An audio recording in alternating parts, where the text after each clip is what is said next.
আপনি কি চান আপনার ছেলের ভাস্কর্য অথবা মূর্তি কিংবা মুরাল তৈরি হোক? যদি একটু আমাদেরকে বলতেন। না, ওগুলো আমি চাই না। ইসলামী অনুযায়ী যেটা করলে ছেলের সওয়াব হবে, কবরে সওয়াব যাবে বা 10 ভাইয়ের কাজে লাগবে, সেটাই আমি চাই। আপনি মূর্তি চান না? না, আপনি এটা ক্লিয়ার করেন যে আমি মূর্তি চাই না, আমার ছেলের কোনো ভাস্কর্য চাই না।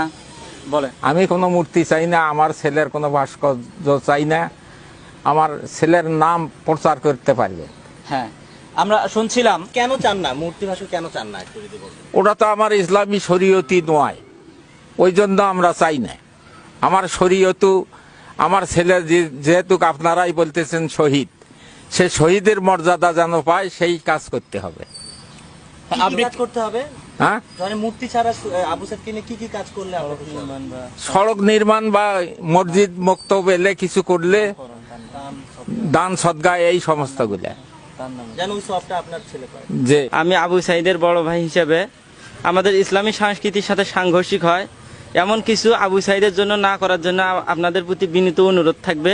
আপনারা ভাস্কর্য বা প্রতিকৃতি বানানোর ইচ্ছা পোষণ করবেন না বা বানাবেন না। আমাদের ফ্যামিলির থেকে আমাদের এটা রিকোয়েস্ট থাকবে।